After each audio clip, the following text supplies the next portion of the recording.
color that you want that it may or may not go with your brand. And then you can automatically choose any one of these animations that would reflect the congruency of your message.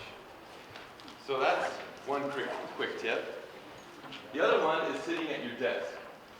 And I believe it's the most valuable thing on any website. Because right before somebody takes out their big stack of money and gives it to you, they are wanting to know if they're going to have a good experience.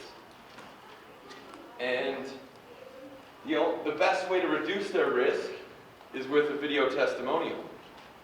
But anytime you ask somebody for a video testimonial, their shoulders kind of like creep up into their ear holes, and they say, "What do I say?" And so that's when you can stab them with that card, because it helps anyone to give a great 1-minute testimonial. And I recommend that you actually use it yourself first, because the more you give, the more you get. And once you realize how easy it is to give a video testimonial, you won't hesitate so much on asking other people once they've had a good experience. That's the best time to ask them, is when the transaction has just happened and their emotions are at the highest. So I've given this presentation 121 times. This is 122nd, and I teach you how to create your own 1-minute video and rank it on the first page of Google. And this whole presentation is designed to reverse engineer that process so that you can do it for yourself.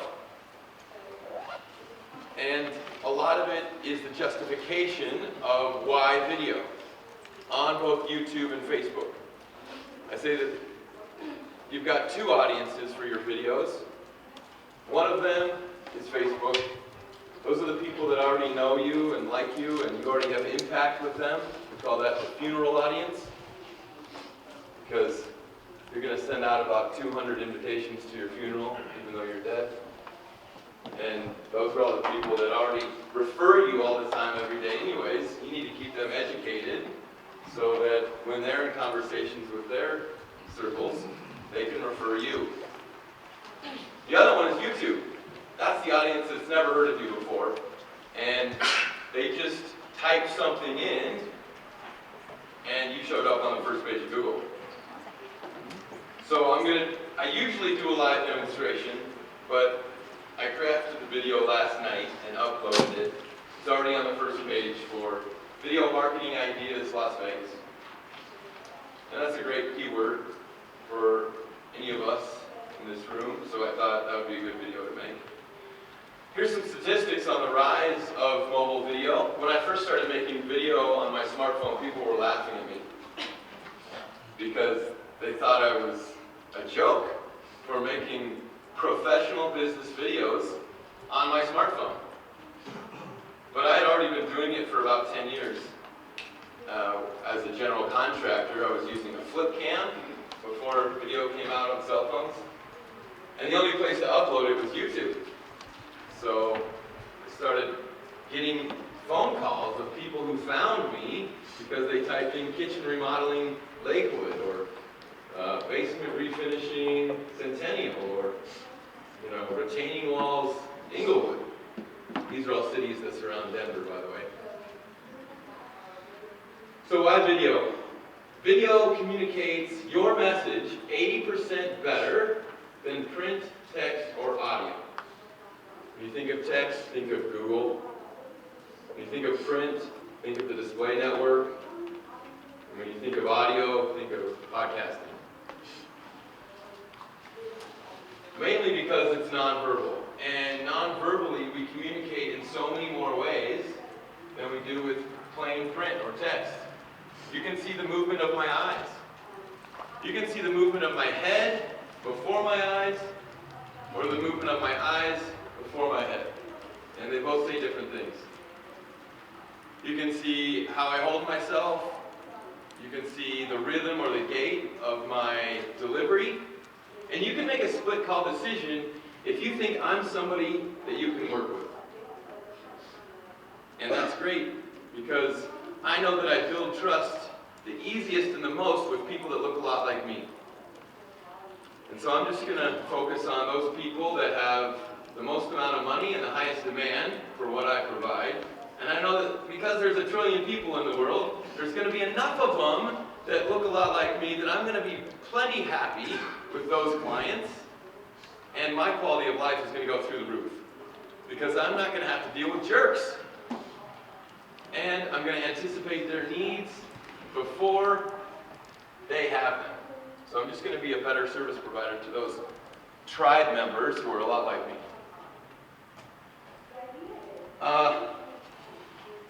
We're all video, audio, or kinesthetic in our learning ability, and more people are using YouTube to fix things. That's a kinesthetic experience, and that's a great way to build trust. Communication was said by Seth Godin to be the transfer of emotion. So, emotion plus information equals communication. And video has the best ability to communicate emotion than anything else.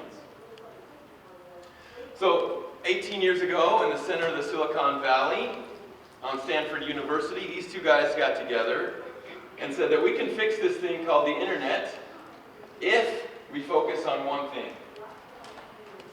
And that one thing is giving people what they want. People only keep coming back to Google because they get what they want.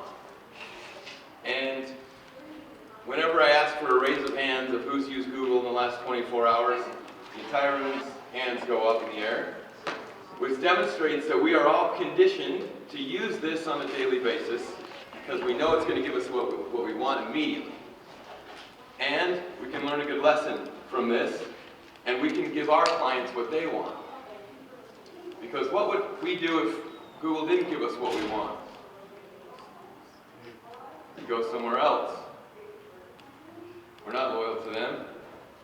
So give your clients what they want. They want to see you. So there's a lot of resistance to video.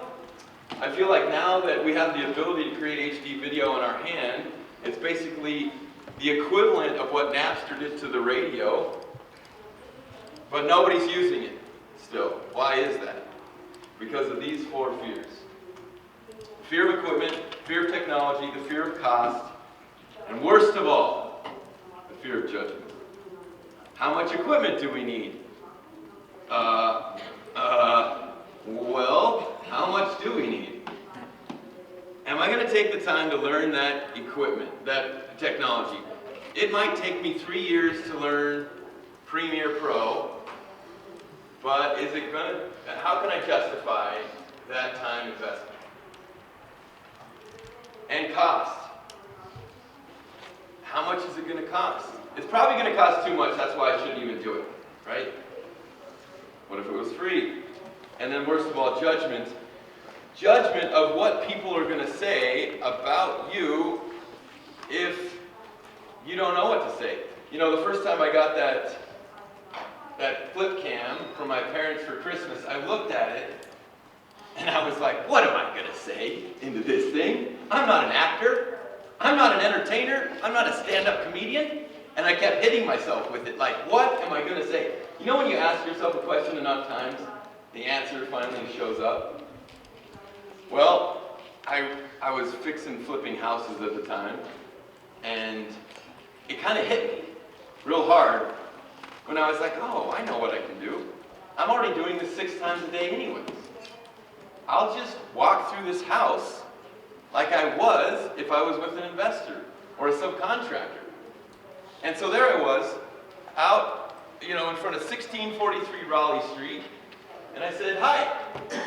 Behind me is 1643 Raleigh Street, and you can see it's kind of in bad shape. My clients bought this for $220,000. They're going to put $50,000 into it, and hopefully sell it for $360,000. As you can see, this old lava rock stone facade is gross, and we're going to stucco over that. And up here, we can see we've already taken down the cabinets. We're refinishing the walls. And, down here is Jesus. He's putting in the travertine tile. Jesus, would you like like to tell the people at home what you're doing there. And Jesus is like, oh yes, Anthony. Oh, we're putting in this travertine tile with a pinwheel pattern and a bone grout. We're gonna polish it, and you're gonna love it, man. And I was like, whoa, Jesus, that was really good. Thanks. Go ahead. And at that moment, I just knew I had stumbled across something that was both entertaining and educational. And that's really what people are compelled to. Something that's non-scripted and that's educational and entertaining. And you can stumble across those opportunities all the time, and it happens in the videos that I produce quite a bit.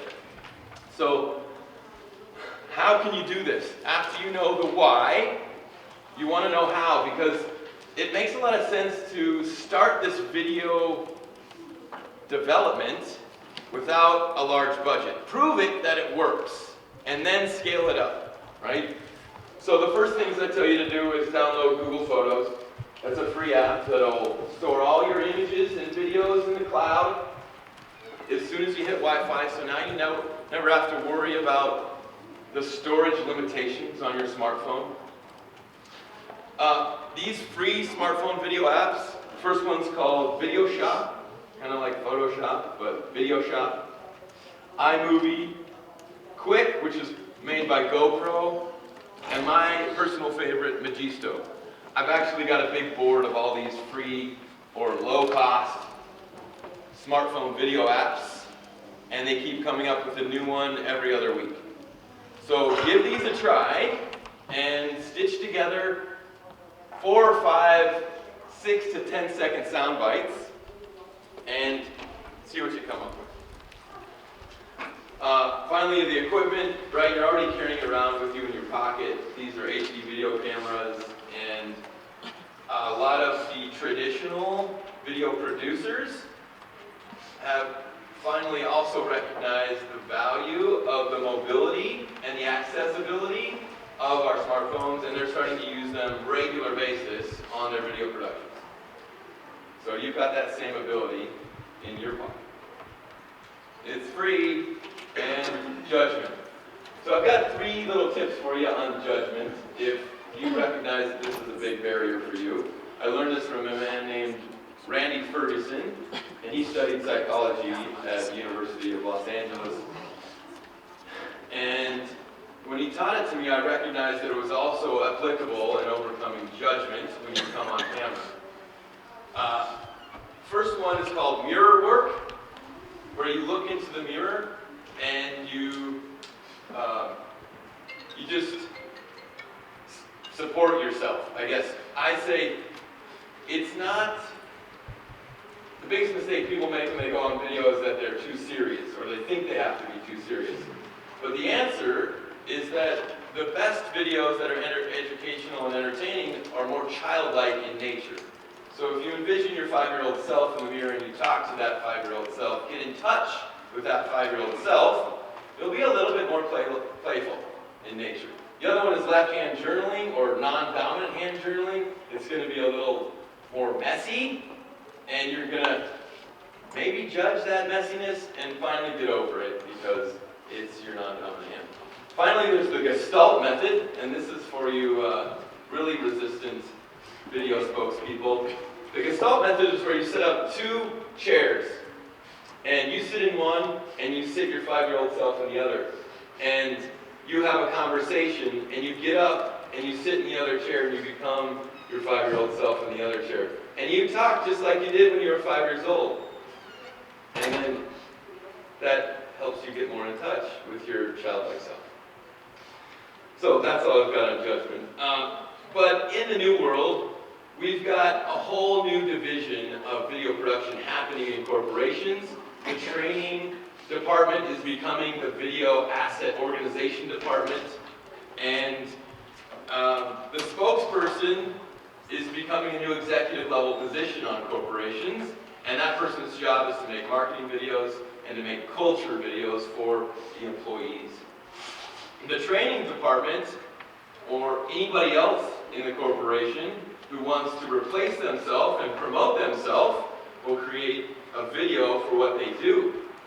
and they will outsource it to a virtual assistant if they can.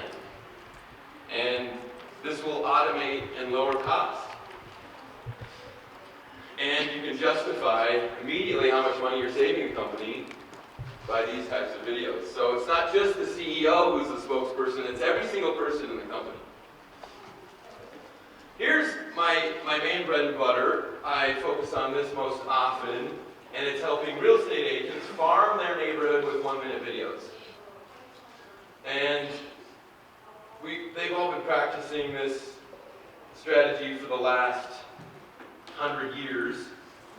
And the person who's known as the expert in their local area will be looked to more to answer those questions about how's the best way to list my house. Here's an example.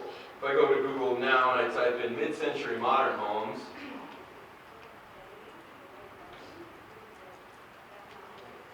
Evergreen, Colorado, first thing that shows up is a video, and it's non-paid. So that's a great result for anybody who's looking for a mid-century home in modern, because it has a picture compared to all the other results that don't have a picture. So I've got the audio, I haven't actually tested this. So let's see if it works. Did I plug it into the right one? What was it? Does the audio board in the back work? I mean, we don't have a tech person here. Okay. You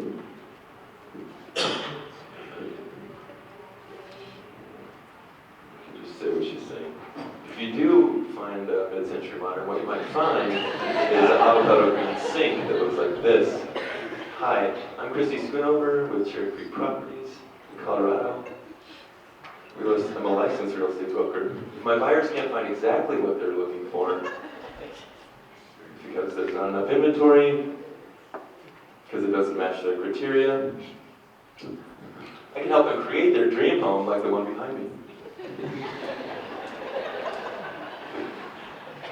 If you're looking for mid-century modern homes in Evergreen, Colorado, maybe the answer. For a complimentary consultation, give me a call. There's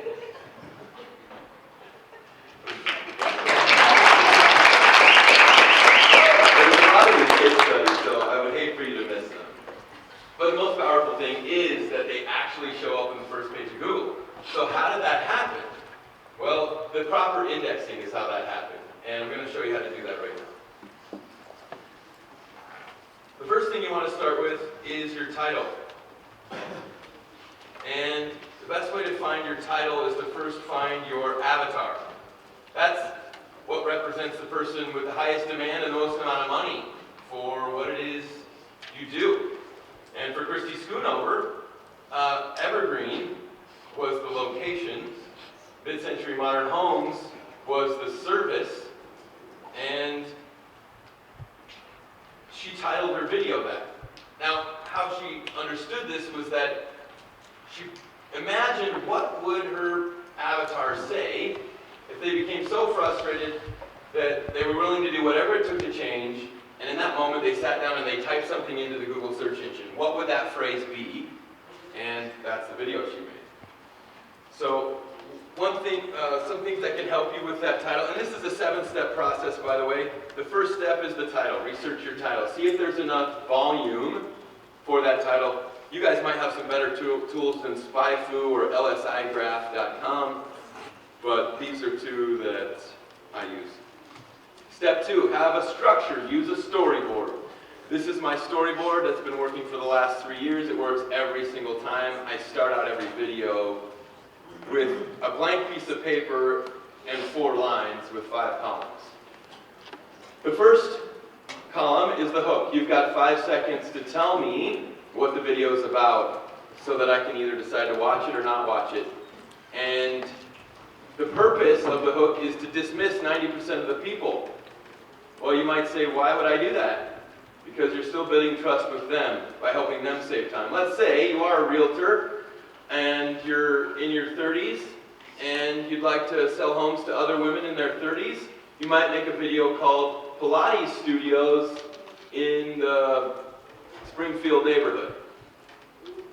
Well, you might say, gals, I just went ahead and reviewed the 5 best Pilates studios in Springfield. Guys, it's probably not for you, but if you want to watch, go ahead. Because guys just aren't very comfortable in Pilates studios. These transformers and reformers, I don't get it. Anyways, tough crowd. Brand placement. You can get an animated logo on Fiverr for 25 bucks, or you can use Legend, like I showed you earlier, to create an animation. People don't trust who you are or what you do until they've seen your brand 7 to 9 times. Point out the pain. This is one of those relationship building steps. We're going to have something in common. It's probably going to be geography, because Evergreen, Colorado was in the keyword. And the other thing is going to be a pain that we both have experienced before. And the pain that Christy pointed out was, you know, you probably don't want these avocado green sinks, do you? Or, you probably don't want to go to a Pilates studio and have a bad experience from a bad instructor. I already did the work for you. However you can save somebody time or money is a great way to point out the pain, and that's going to be a good common ground. We're building these digital relationships. This is the sales process. It's also a relationship building process. The unique service offering. Now you've earned the right to say your name, who you are, what you do differently than anyone else, and how you can solve those problems, those pains that you pointed out earlier. Finally, the call to action. After you've delivered this great value, it's time to invite people to engage with you further. People, they want free first. It's called free-to-fee marketing. Everyone uses it. Uber, Lyft, Netflix, Google. And now through this video, you're also offering free value. And the value that you usually offer is saving them time or money.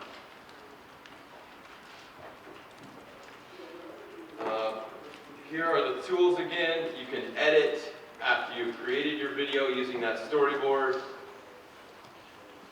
And here's the real good stuff. This is the formula for filling in your description on YouTube. I'll show you that in a second. But it's basically the snippet, which is the first 2 lines. It's kind of like a press release. Whenever you copy and paste your URL, you're going to get the title, the thumbnail, and 2 lines in the description. You want to make sure those 2 lines do a good job of explaining what the video is about. Next, a longer description, other links to other YouTube videos, which will actually autoplay next after that video is finished. Resources. This is where you go to a search for the exact title of the video that you're creating, and you take those unbiased links that are already on the first page of Google, and you put them in the YouTube description, thereby showing the Google spiders that you're a very good, relevant result. The NAP, the name, address, and phone number, or the citation. If you've got a Google Maps listing, take that URL itself, put it in the YouTube description. Any links that you have to your social media, and your hashtag strategy. And in the advanced settings tab, I say this is like an SAT test. The more boxes you fill out, the better score you get.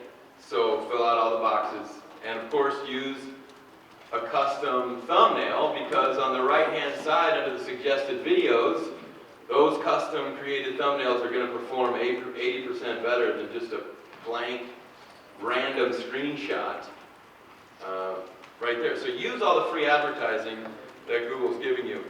If you type in review to the Google Messenger, then I will give you a free 45-minute review if you leave me a review on what you thought of the presentation. So let's go see what shows up for video marketing ideas.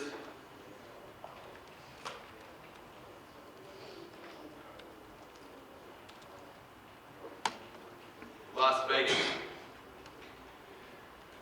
2 paid ads who might be spending hundreds of thousands of dollars a month for that first page placement. And then me.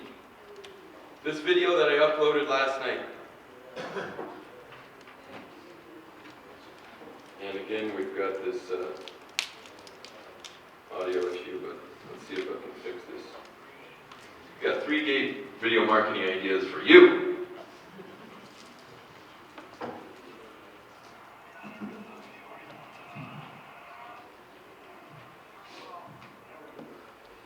First of all, never start a video with, hey everybody, or hey you guys, because there isn't a bunch of people watching your video behind their smartphone or their laptop. Just one person. Don't start with your name or what you want to talk about today. It's not about you. It's about the viewer. Finally, bring on other people to the camera, because it's just more creative and more compelling when there's more than one person. Don't you think? Yes. Anybody can do those talking head videos. My name's Anthony Prichard. I'm a certified Google partner and a YouTube specialist. My mission is to prove that video is the most important business tool on earth. And my vision is to prove that fix previously failed online marketing with video. If you like these video marketing ideas, and you'd like even more, come to my session at Pubcon. Or follow up with me at anthonypritchard.com. Thanks.